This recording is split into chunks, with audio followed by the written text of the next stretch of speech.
A partir de agora, no programa Maranata, você ouve a Hora da Palavra.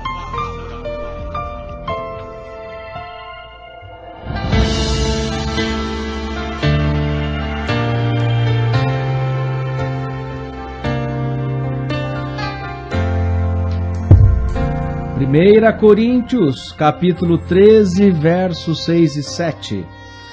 O amor não se alegra com injustiça, mas se alegra com a verdade. Tudo sofre, tudo crê, tudo espera, tudo suporta. Meu querido irmão, minha querida irmã que está me ouvindo pela Rádio Regional, você que posteriormente estará ouvindo essa mensagem pelo Facebook ou pelo canal Maranata do YouTube. Aqui nós temos uma carta de Paulo aos Coríntios, que talvez seja uma das mais belas cartas escritas no Novo Testamento. E ela é tão poderosa, ela é tão impactante, que nós temos muitos hinos, vários autores que debruçam sobre aquilo que Paulo está dizendo, para que nós possamos conhecer a característica do ser humano que se coloca no papel de um verdadeiro cristão, daquele que tem a marca genuína, aquele que tem um DNA verdadeiro de Cristo e faz questão que isso seja a sua própria identidade. Quando nós olhamos para essa mensagem, ele está falando de uma coisa muito importante para os seres humanos, que é a condição do amor. E ele vai descrever a característica do amor.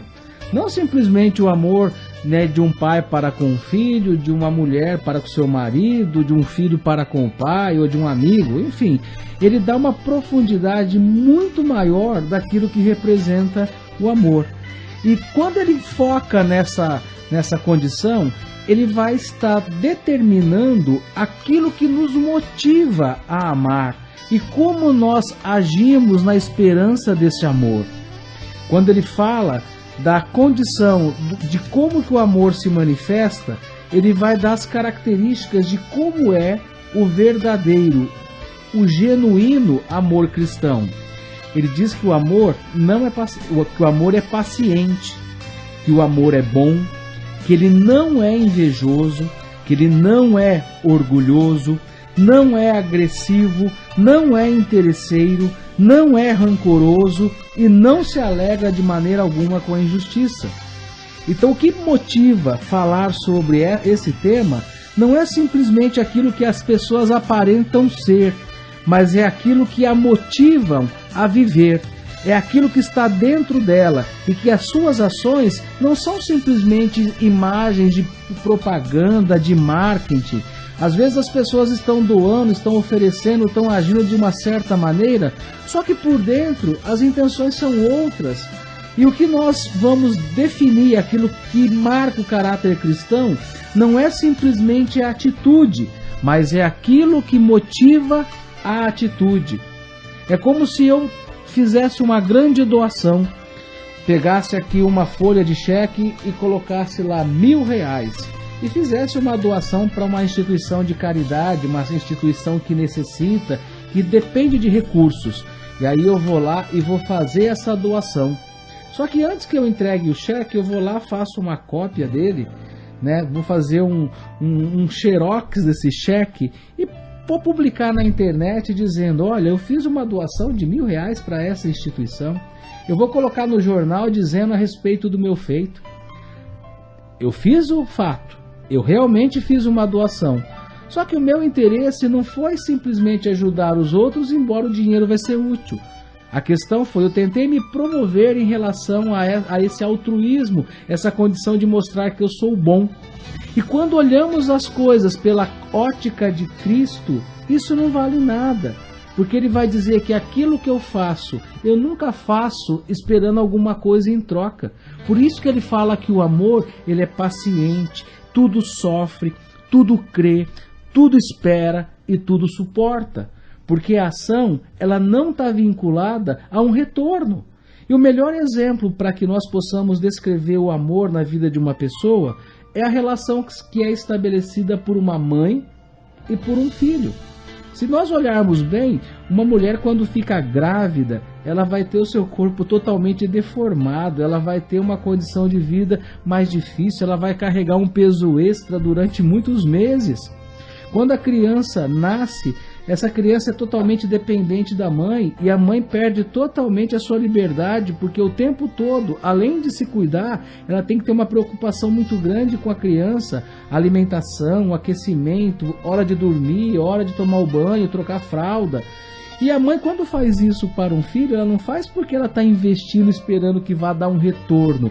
Ela faz porque ela está abrindo mão, ela está se abdicando da sua vida, do seu tempo, por conta de cuidar de uma outra pessoa, de um outro ser humano a qual ela gerou.